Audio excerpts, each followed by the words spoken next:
Yeah, certainly a tale of two halves today, but really proud of that first half effort. I thought we came out and looked like the team that we had for most of the year. That's not what it had looked like at all against Oklahoma State. I was not necessarily nervous, I guess, but I think a lot of TCU, I think they're really good.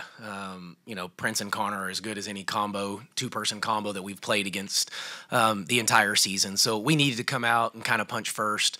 And play from the front was what we talked about a little bit. We had kind of gotten away from that or haven't been able to do that through that losing streak a little bit, even though I thought we had played fairly well at times. Obviously, second half, wasn't great offensively, but to hold that team to 49 points, that's a fantastic effort. Thought we did a pretty good job on Prince and Connor, and then you look down and they still kind of get their points, but did a good enough job on everybody else, just to keep them off balance a little bit. So proud of the effort on the defensive end. Obviously lost a couple players, so hopefully, we dodge some bullets there and get them back here pretty soon. But to survive that, and credit to the players and Jayla and Lauren and everybody really, I thought, just kind of stepped up. Kaya was pretty good again. The post play just was good enough for sure. So feel good about it. 23-6 to end it, and 12-6 in the Big 12 is certainly a solid start. We talked a little bit about kind of closing the chapter today. We would close the chapter, but there's still going to be a page to turn, and so we'll turn that page now sometime tomorrow when we figure out what the next steps are and who we play and when we play and those types of things. But certainly a really good book we've written so far, I think, this year, and I think we have plenty of chapters, hopefully, to keep on trucking here over the next few weeks and do something special in March. So Mark, obvious question, JJ's, what's her status now? What's your heart do? Is it go in your throat when you see her go down? Yeah, no, obviously. You would feel for any kid. JJ is, certainly the leader of this group, on the court, and you never want to see somebody go down. I do not know. I don't have any report for you as of right now. I'm sure over the next couple of days we'll get a better report on that one, and hopefully, like I said, we dodge a bullet and get her back here healthy pretty soon. Do you know if it's an ankle or look like an ankle? I don't. I think it's a knee. Yeah. Does that change your game? Because you guys were up, I think, 21 when she went down, and obviously they started to make a run. How does that change things? Well, they did, but I thought the run came in the fourth quarter. I thought in the third quarter when she went down, we were running good offense. We were getting really good looks. We were still turning them over. I thought we were playing our brand of basketball through that stretch. Now, we didn't make any of those. We didn't make very many of those shots and turned it over a little bit more in that third and fourth quarter. Because I think at half we had two turnovers, and then we ended with 12, so we had 10 in the second half, so that's not good enough. So just got a little sloppy and loose with the basketball. But again, I thought we defended well enough to kind of keep them at bay. Obviously, thankfully, we had the big lead at half we were able to do that. But yeah, just lost our way a little bit on the offensive end. They were playing zone and man and mixing it up a little bit to probably keep us off balance. But I thought Hemingway's three, when they were kind of cutting it down, I don't remember what it was, maybe 11 or 10, and she got it back to 13 or 14 was a really big shot for us, kind of took the pressure off a little bit. You mentioned the other day about Jayla kind of accepting her role, and she got you the 5 big points in the fourth quarter. What's your level of confidence that she's going to make the right plays in that situation? Yeah, no, it's really high right now. She had that stretch where she just was not herself for a 2 or 3 week period, and I've thought since then she's playing like a senior right now who knows that the career's toward the back end, I guess, and so the seniors should play that way, right? There's usually a more sense of urgency. They do maybe start to see the end in sight, where up until now you don't really see that. And we kind of celebrated them with a little get-together last night, got some of the emotion out of the way, and then she was pretty emotional too, before the game. But this place means a lot to Jayla, and I've said a lot of our identity and toughness is wrapped up into her. But yeah, a lot of blood, sweat, and tears for that kid, so I'm really happy that she's playing at the level she is right now. You've got basketball left, but this is the final game here. So, home finale, does it mean anything? But because you've got so much more basketball to play, does it sort of get lost? Well, I don't know. I don't think it gets lost. I don't want it to get lost. This was a lot of fun in here, and I think we've built a ton of momentum throughout the season. And, I thought it was another really good crowd today. The double headers are a little tricky, but I thought that was a really, really good crowd. And, we didn't give them much to cheer about in the second half, but I thought in that first half, it was fun. It was electric. It has gotten that way as the year's gone on. We're going to end it here, I guess, but hopefully we do have some really good basketball in front of us to continue to make the state proud of our women's basketball program, and then most importantly build it moving forward. I think this hopefully is just the beginning of something really special in the Coliseum.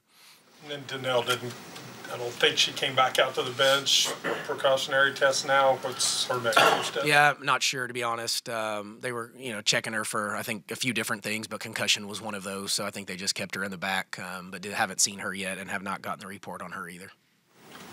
Coach, you were talking about with the crowd kind of building momentum throughout. I was kind of looking. I think this might have ended up being the second most for a season average attendance in women's history. With this being your first year, can you just talk about, you probably remember maybe what it was the first game and then what it was tonight, big difference, and how it kind of snowballed, as the season. Yeah, in a good way. Yeah. Well, night and day difference from where I think we started the year. And traditionally it takes time to build the basketball crowd. It's football season and all that stuff too when you start basketball. But no, it built. And honestly, when we got here and when I was even in through the interview process, like I thought we could get to this, and I think we can even get to something greater. I didn't know if it would happen this year. Didn't know that we'd have necessarily the success that we've had. Although I dreamed about it and thought that it could happen. And when you talk to Ren Baker, I think he believes in it. And we knew we had a passionate fan base, I think, that was dying to support it.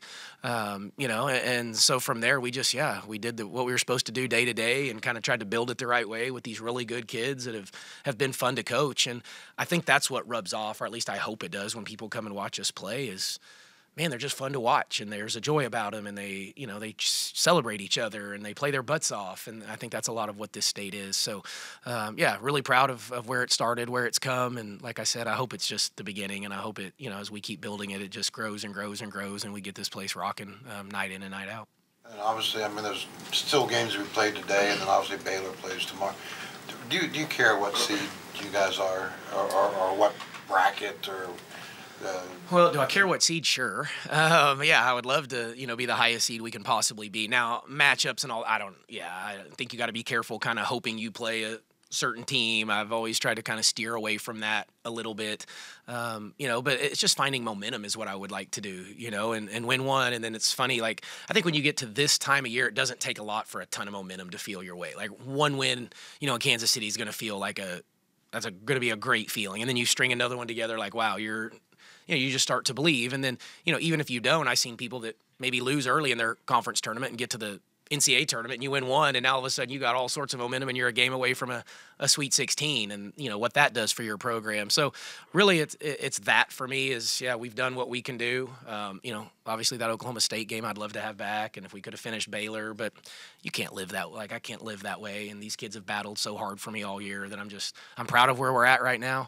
And I think honestly, if you would have given me 23-6 and 12-6 before the year started, I would have taken you up on that one.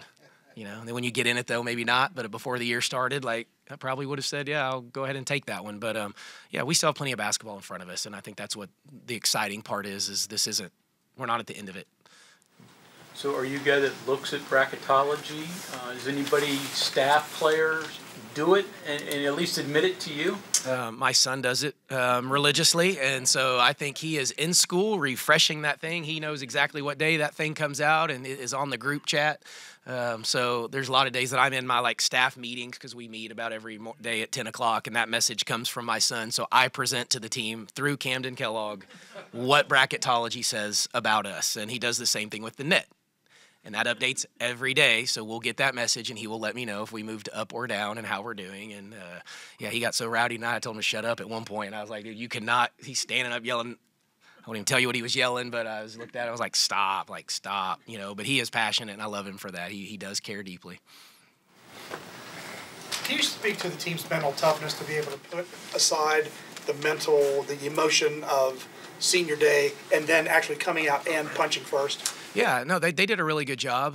Part of, I don't know if I'd call it a trick, but we did, we have their families come in, and we treated them to dinner and our team to dinner last night to get some of that and let them get on the mic and talk and, just kind of go through some of that emotion. J-Lo got pretty emotional today, before the game, but then she was able to put that, to rest. But really all year, regardless if it's senior night, and I've said this a million times, but they just have stayed the course. You know, even through, you know, win a bunch in a row, lose a few in a row, which we were fortunate not to do that very often. But I never doubted. I've never had any doubt in this team to respond. And I even thought after Baylor, I thought mentally we were fine going into Oklahoma State from that loss. Like, we had mentally turned the corner. We were ready to go. We just had no juice. It was, 3 games in 6 days. We just weren't great, you know, and didn't make shots. And that's the only time all year that I've kind of said that and felt a little disappointed that we didn't put forth, you know, a quality effort. But again, coming back from that, and everybody talked about the 3 losses and starts asking me questions about it, but I never had any doubt that we wouldn't. I didn't know we were going to win necessarily today, but I knew we'd come out and our effort would be at the level that we've grown to expect. Coach, it was 40-19 when JJ went down, so obviously there's a big cushion there. But as that second half began to kind of become a struggle offensively, how many adjustments? Like, what, from a coach now, I mean, you're probably trying, 10, 20, 30 different things to just try to get a bucket, right? I mean. Yeah, you do. I mean, yeah, you're really honestly trying to figure out which player's going, who has the hot hand, you know, who can we get it to in their sweet spot. You know, you're still trying to obviously always, you know, we want to get to the rim first and attack and play through the paint. So are we doing that? But really, the third quarter, we only lost by 2. Right. You know, so it wasn't that. Like, we survived that. So I think we were still up, right? 18 going into the, or 19 maybe going into the fourth. Yeah, you know, and then we lose that one by 10. And so, you know, we lost our way a little bit more in the fourth, I thought. Then the third, I thought we were okay. JJ got hurt. Like I said, we were still playing offense the way we wanted to and turning them over a little bit. Our guards were still pressuring. We probably got a little tired. You know, it's just some depth again. You know, Donnell's out. JJ's out. You know, so we're playing those other kids a little bit more than we would have liked. But yeah, no, it's just searching. Right shots, right kids, right time, who wants it, you know. Never really found it, but we were searching. Yeah, you're right. There was probably 20 or 30 possessions still left, and you're fighting like heck. But I thought we defended well enough, so when it didn't all work out, and we told them that in the fourth quarter, like, I don't know what the offense is going to look like, but you're defending well enough to win this game, so gut it out, and we'll feel good about it. Thanks, everyone. Thanks, everybody. Appreciate it all year.